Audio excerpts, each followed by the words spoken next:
ഒരു ടൈം സോണിൽ മാത്രം വർക്ക് ചെയ്യാൻ പാടില്ല, ഒരു ജോഗ്രഫിയിൽ മാത്രം വർക്ക് ചെയ്യാൻ പാടില്ല, ഒരു കറൻസിയിൽ മാത്രം വർക്ക് ചെയ്യാൻ പാടില്ല. അതാണ് എൻ്റെ ലൈഫ് എക്സ്പീരിയൻസ്. 9 രാജ്യങ്ങൾ, 100-ലധികം കമ്പനീസ്.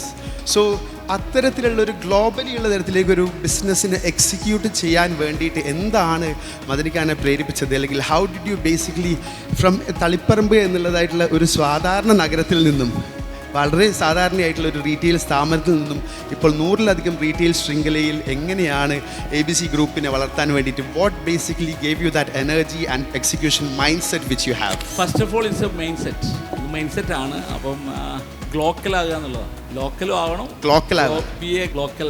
ഞാൻ ആരംഭിക്കുന്ന കണ്ണൂരിൽ നിന്ന് എൻ്റെ ഹോം ടൗൺ എന്നാണ്. ഇതൊരു ഒരു രാത്രി കൊണ്ട് ഉണ്ടായതല്ല.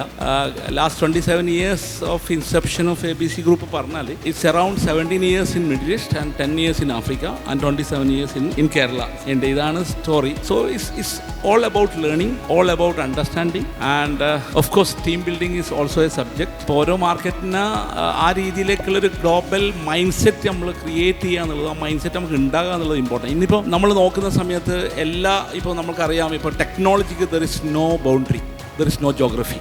മുമ്പ് യൂറോപ്പ് ഒരുപാട് രാജ്യങ്ങളായിരുന്നു. ശരിക്കും ഇന്നിപ്പോൾ യൂറോപ്പ് പോകാൻ ഒരു കൺസോൾട്ടേറ്റഡ് വിസ മതി ശരിക്കും. അപ്പോൾ അതുപോലെ എല്ലാം അങ്ങനെ ബൗണ്ടറീസ് ഇല്ലാത്തൊരു ലോകം കെട്ടിപ്പടുക്കുന്ന രീതിയിലേക്ക് ഡിജിറ്റൽ ട്രാൻസ്ഫോർമേഷൻ ഉൾപ്പെടെ വരുന്നൊരു കാലഘട്ടത്തിൽ ഈ ഒരു ഗ്ലോബൽ എക്കോ സിസ്റ്റം അതിന് സപ്പോർട്ട് ചെയ്യുന്നു എന്നുള്ളതാണ് എനിക്ക് ആദ്യം പറയാനുള്ളത്. ഒന്നാമത്തെ ഒരു പോയിന്റ് എന്ന് വെച്ചാൽ, ഞാൻ വർക്ക് ചെയ്ത രീതി എന്ന് പറയുന്നത്, ഞാൻ റീറ്റെയിലറായിരുന്നു.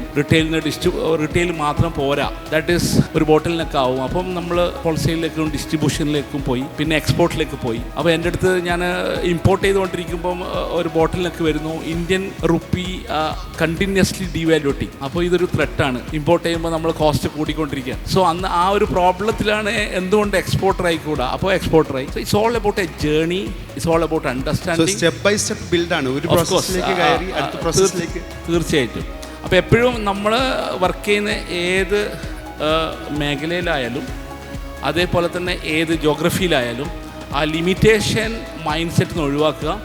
First we need to set as we are a global citizen, we are working in global entrepreneurship. So ആ ഒരു ഗ്ലോബലായിട്ടുള്ള ഒരു മൈൻഡ് സെറ്റ് ഉള്ളവരെ മാത്രമേ നമുക്ക് ശരിക്കും പറഞ്ഞാൽ ഗ്ലോബലായിട്ടുള്ള രീതിയിൽ എക്സിക്യൂഷൻ നമുക്ക് സ്റ്റാർട്ട് ചെയ്യാൻ പറ്റുള്ളൂ എന്നുള്ളത് മദനിക്കാൻ്റെ ഒരു തീർച്ചയായിട്ടും. ഒരു എൻ്റെ പ്രിൻസിപ്പിൾ പ്രകാരം ഒരു ടൈം സോണിൽ മാത്രം വർക്ക് ചെയ്യാൻ പാടില്ല, ഒരു ജോഗ്രഫിയിൽ മാത്രം വർക്ക് ചെയ്യാൻ പാടില്ല, ഒരു കറൻസിയിൽ മാത്രം വർക്ക് ചെയ്യാൻ പാടില്ല. അതാണ് എൻ്റെ ലൈഫ് എക്സ്പീരിയൻസ്.